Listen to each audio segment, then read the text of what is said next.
Violation ఎందుకు చేస్తారు? Extra judicial situations ఎందుకు వస్తాయంటే మనం ఎవ్వరం కూడా దానికి స్పందించకపోతే.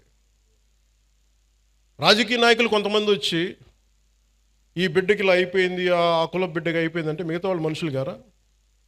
ఇదే దిశ కేసులో ఇదే పెద్ద మనిషి అసెంబ్లీలో కూర్చొని చాలా కరెక్ట్గా చేశారని తెలంగాణ ప్రభుత్వం ఈ పెద్ద మనిషి ఎంకరేజ్ చేస్తాడు, మళ్ళీ చప్పట్లు కొడతాడు. మళ్ళీ అదే పెద్ద మనిషి ఎంత హిపోక్రసీ అంటే మళ్ళీ ఇక్కడికి వచ్చి మళ్ళీ కులం కూడా లేవెత్తాడు. సవాళ్ళు వేస్తే కానీ వాళ్ళకి సంతోషం రాదు, అది సమస్య. అంటే మీరు ఇది ఎందుకు చెప్తా అంటే మనం ఏదో ఒక పంచ్ డైలాగ్ వేయటానికి కాదు. నేను అంటుంది ఏంటంటే మీరు క్రిమినాలిటీ అమ్మ ఇక్కడ ఇంతమంది ఆడపిల్లలు ఉన్నారు, మీరు మహిళలు ఉన్నారు, మీ బిడ్డల భవిష్యత్తును మీరు చాలా జాగ్రత్తగా పెట్టుకోవాలమ్మా.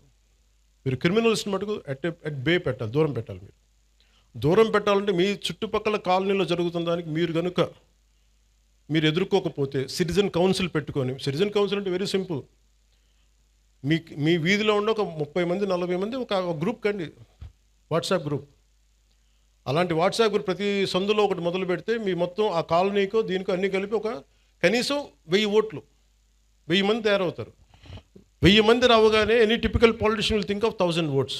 ఎట్లా దానికన్నా స్పందిస్తారు. కోపం రాకపోవచ్చు పొలిటీషియన్స్కి అందరికీ, కనీసం 1000 ఓట్లు పోతాయేమో ఆ కాలనీలో, మనకి రావేమో, మనకి ఆ భానుగుడి జంక్షన్ ఓట్లు రావేమో అని చెప్పి కొంచెం చేస్తారు.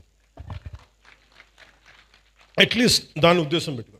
సో అందుకే నాకు ఇది ఎందుకు చెప్తున్నానంటే law and order, let us be very clear, we won't spare anybody. అలాగే ఈ వైసీపీ రౌడీ మొక్క కూడా చెప్తున్నా, మీరు ఇలాంటి ఎన్ని పిచ్చి వేషాలు వేసినా రేపు నుంచి నన్ను తిడతారు, నాకు okay.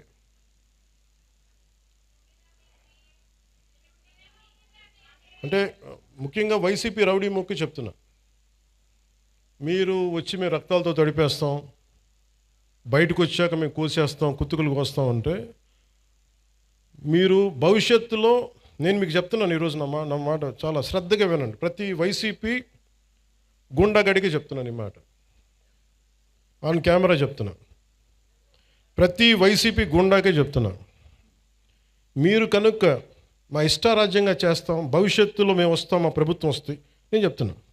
For example, for an argument sake, మీ ప్రభుత్వమే వచ్చింది అనుకుందాం, తొక్కి నారా తీస్తాను మీకు చెప్తాను, గుర్తుపెట్టు.